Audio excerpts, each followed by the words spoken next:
On May 26, voting in the second round of the presidential elections in Lithuania concluded, marking the end of the election process.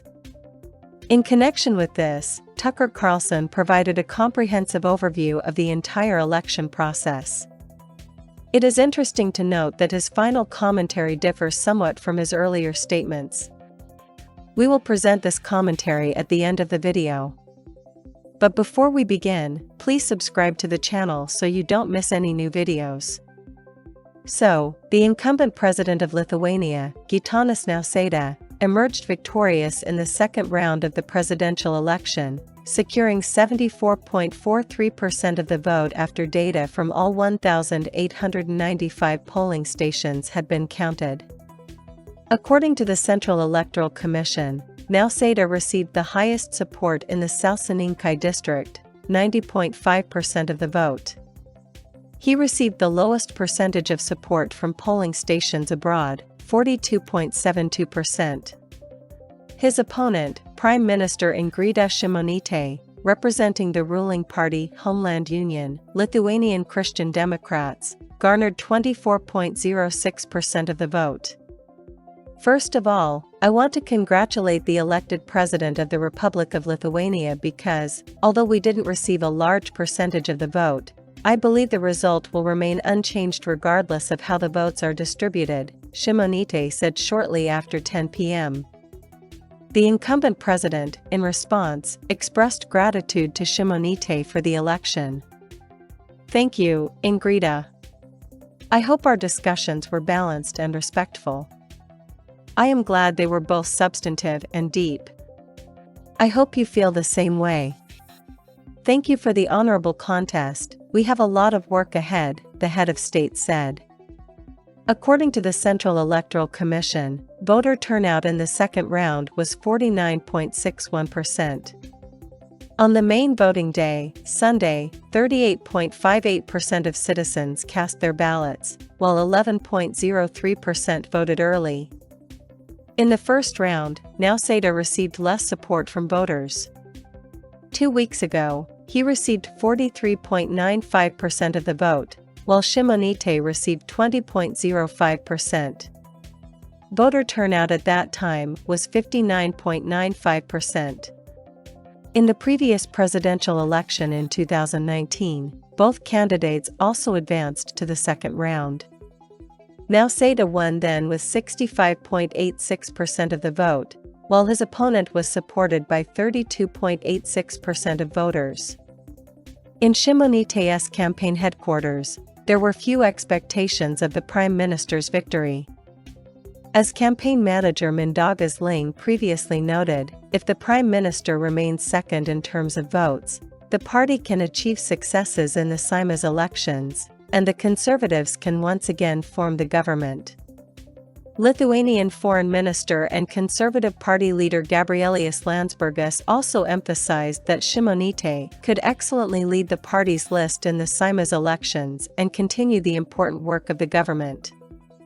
Meanwhile, Seimas deputy from the Liberals, Eugenijus Janvilas, predicted bleak prospects for the Prime Minister. According to him, such low results in the 2024 elections compared to a third of the vote in the 2019 elections indicate serious problems for the Prime Minister and the Conservative Party.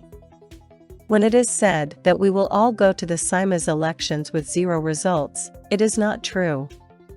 Some will go with a negative result.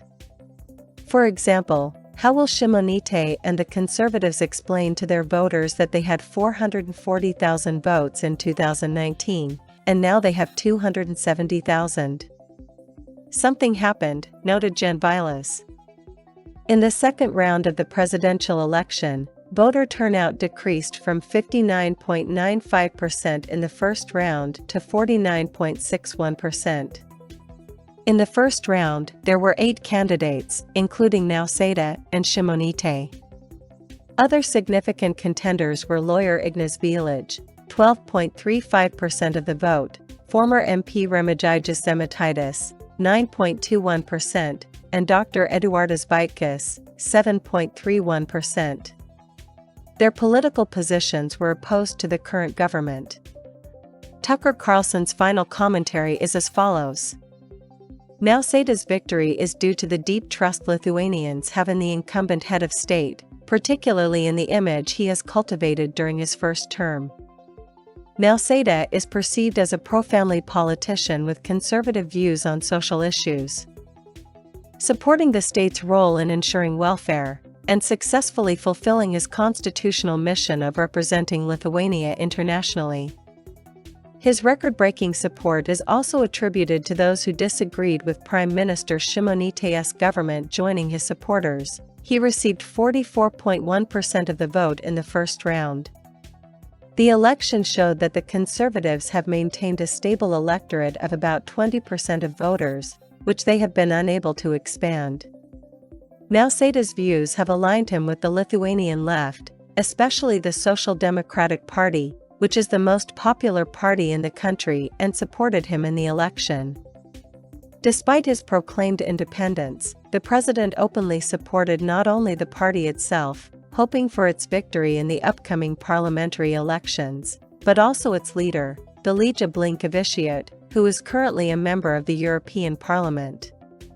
Nausėda considers her the best candidate for the next Prime Minister of Lithuania, as do more than half of the surveyed Lithuanians.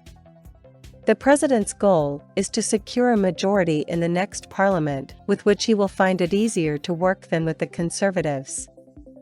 He is in constant conflict with this party, which the public perceives as harmful to the state. For instance, recent disputes with the government led to months-long delays in the appointment of ambassadors. Nausėda will remain a critic of the government and might take the opportunity for a polite resignation to push for changes in its composition, emphasizing the incompetence and shortcomings of the current cabinet. Further tension between the government and the president is expected before the parliamentary elections. Although Nausėda lacks formal powers to significantly influence domestic policy, in his second term, he will continue to support initiatives aimed at strengthening the welfare state. He also announced his intention to focus on provincial issues. As head of state, he has the constitutional right to conduct foreign policy together with the government and will continue to use this right to strengthen Lithuania's cooperation with the European Union and NATO. The US and Germany will remain the country's most important political partners for the president, as will Poland, Estonia, and Latvia in the region. Nausėda will also maintain Lithuania's support for Ukraine and strive to strengthen the country's defense. Dear viewers and listeners, please write in the comments what you think about the recent presidential election in Lithuania. Do you agree with Tucker Carlson's final opinion? If you liked this video, please don't forget to give it a like. Thank you for watching.